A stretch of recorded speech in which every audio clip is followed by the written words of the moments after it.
No pretendo hacer una geografía del arquitecto ni de la persona, pero sí poner en valor unos aspectos de su trabajo y edificaciones que, una vez analizados, considero que son merecedores de un reconocimiento que a la vista de la bibliografía manejada no ha tenido.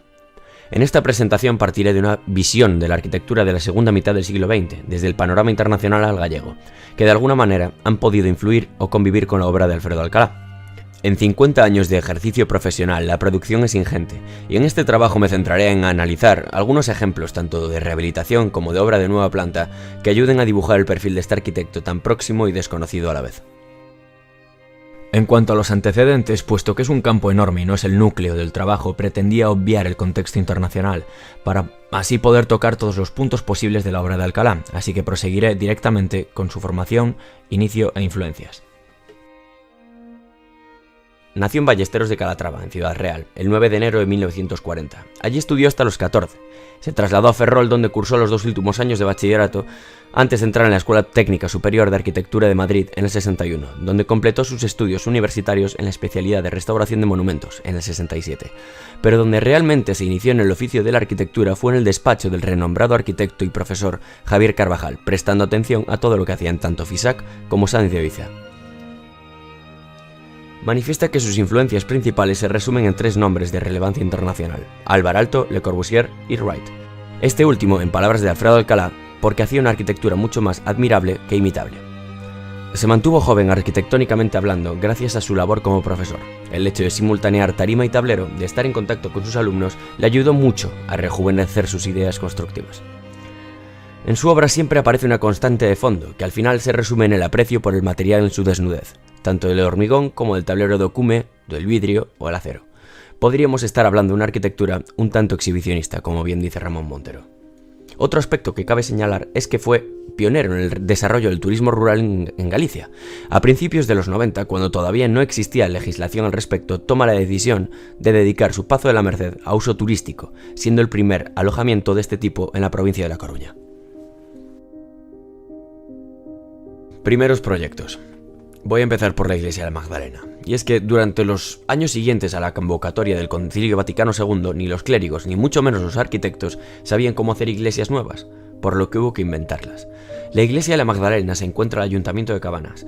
Se le encargó el proyecto en el 66 a un Alfredo Alcalá en la veintena, que aún no había terminado sus estudios de arquitectura. El encargo es Pilar Franco, hermana del Generalísimo, y sería una iglesia clásica para que los vecinos, sobre todo en verano, pudiesen acudir a un lugar de oración sin tener que acercarse hasta Pontedeume, ya que la antigua capilla existente resultaba muy pequeña y había sufrido importantes deterioros.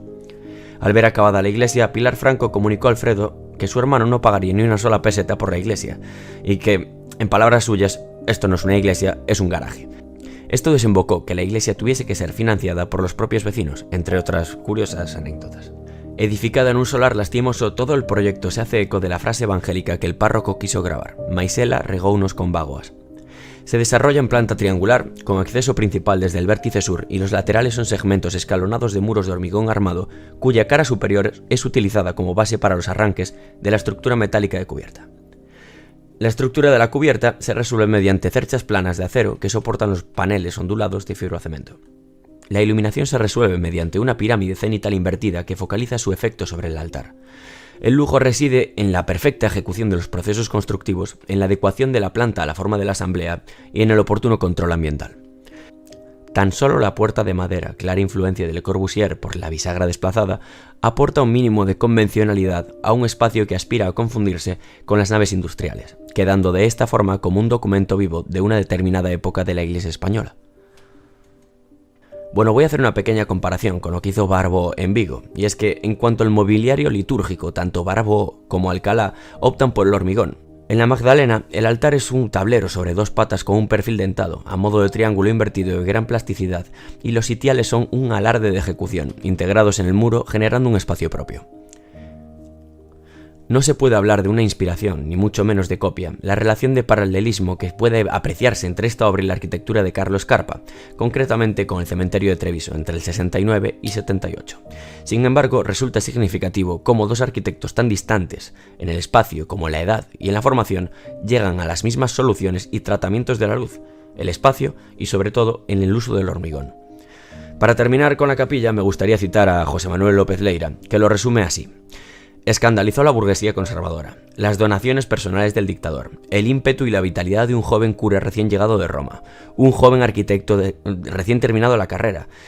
El Evangelio en idioma gallego grabado en hormigón no es una provocación, es una enmienda a la totalidad. Bueno, para terminar el punto 4 me gustaría mencionar este pequeño establecimiento que sería un encargo de muy bajo presupuesto que muestra una vez la capacidad de Alcalá de no ver en la limitación del presupuesto un freno a la creatividad, como se puede apreciar en el Zócalo, que sirve como soporte escultórico. El punto 5 son sus obras singulares, así que voy a empezar por una vivienda unifamiliar en Santiago de Boebre, en 1970, en Pontedeume. Ofrece unas vistas espectaculares sobre la ría de Ares. La casa llama la atención por la original forma de su arquitectura, centrada en una cubierta de 4 bóvedas de hormigón visto, además del empleo de cadenas para la evacuación de aguas. El propietario residía por motivos profesionales en África. Quería que se notase su vuelta, con una actitud que recuerda a la de los antiguos indianos. Esto explica la libertad de diseño y la utilización de motivos árabes en las figuras del bajorrelieve, resueltos mediante contramoldes en hormigón. La siguiente es una vivienda unifamiliar en Doniños, en Ferrol, con la cual por fin ganó un premio individual, el premio Ucha en 2006. Se sitúa al sur del lago de Doniños, organizando la zona de día en planta baja y la zona de dormitorios en el pabellón contiguo, configurando una forma de Z al incorporar el garaje. La integración con la ladera es absoluta, da la sensación de que la casa se insinúa desde la propia naturaleza. Con una volumetría aparentemente simple consigue una riqueza espacial sorprendente. La estructura metálica de la cubierta se convierte en el esqueleto que la sostiene y cuya piel inferior se resuelve mediante el tablero de contrachapado marino, omnipresente en la obra de Alfredo Alcalá, dotando al interior de una riqueza de texturas que consigue hacer del conjunto un espacio cálido. Me gustaría nombrar por último el pub Número K en Santiago de Compostela, que coincidió con el inicio de la movida gallega.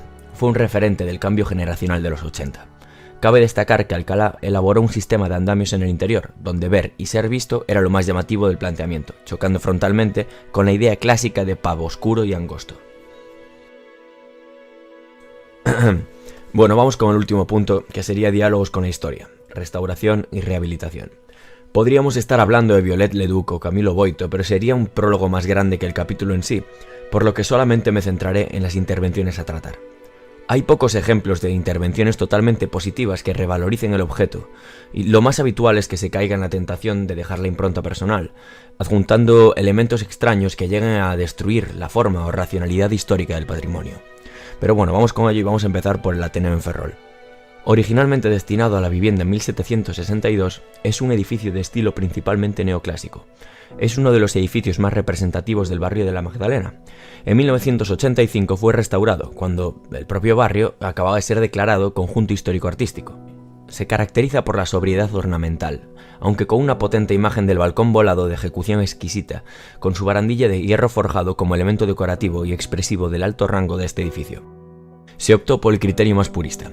Para adaptarlo a los nuevos usos se procedió al vaciado del interior, manteniendo la escalera como punto de encuentro entre las plantas. La distribución se resolvió con el salón de actos en planta baja, sala de exposiciones en la primera, sala de usos múltiples en la segunda y biblioteca en bajo cubierta.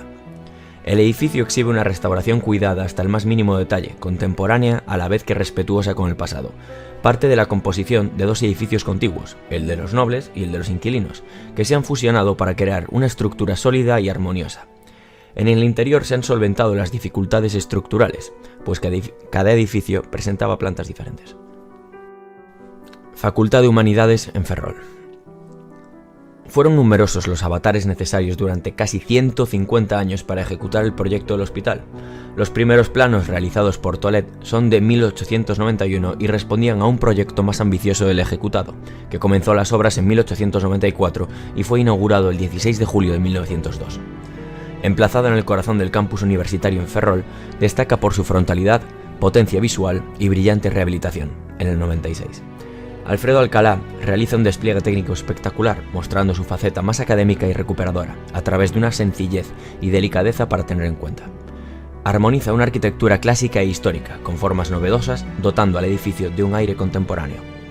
Esta delicadeza con la que aborda la relación entre presente y pasado es apreciable ya antes de acceder al interior, pues la galería tradicional que compone con rotundidad la fachada principal llega hasta los volúmenes salientes a ambos lados, mediante una simple pieza de vidrio que se va adaptando a su línea de perfil. El edificio se divide en 3 plantas, siendo esta última bajo cubierta y ligeramente sobreelevada, inspirado por Wright. Está principalmente destinada a despachos de profesores. La entrada funciona como vestíbulo y recepción. Es una zona más social que académica, ya que se trata de una estancia alargada y diáfana, en la que se encuentran 2 zonas de espera, la recepción y la secretaría, además de un espacio en el que se organizan los baños y el ascensor. En él ya se leen los trazos inconfundibles de Alcalá, el diálogo sencillo y natural de la levedad que transmite la galería, tratado como un lienzo independiente visible en toda su altura y sostenido por una ligerísima estructura metálica vista, frente a un sólido y grueso muro de piedra donde se sitúan unas escaleras con acanaladuras en los laterales que comunican con el primer piso. Bueno, el último punto dentro de diálogos con la historia va a ser el Pazo de la Merced, en Neda, su residencia personal. Allí en Neda se encuentra un noble edificio de los siglos XVII y XVIII y el conjunto edificado resulta del sumatorio de 2 grandes pabellones perpendiculares entre sí, con una pequeña capilla emplazada en su encuentro.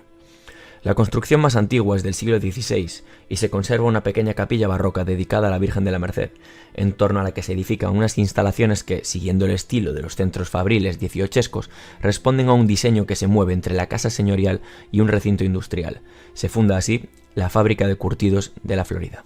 Después de muchas vicisitudes, a mediados del siglo XIX, el Pazo funciona como convento franciscano y hacia 1925 pasa a manos del médico don Francisco Cebreiro Barros, don Paco el de la Merced.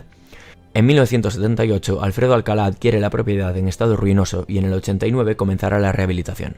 Las obras se realizaron bajo el prisma del conocimiento histórico y constructivo del conjunto y cada una de las partes y elementos singulares. En esta actuación, Alcalá, frente a restauraciones artificialmente conservacionistas llevadas a cabo por otros arquitectos en estos años, afronta esta obra con toda la sinceridad y radicalidad, obviamente, de la que es capaz.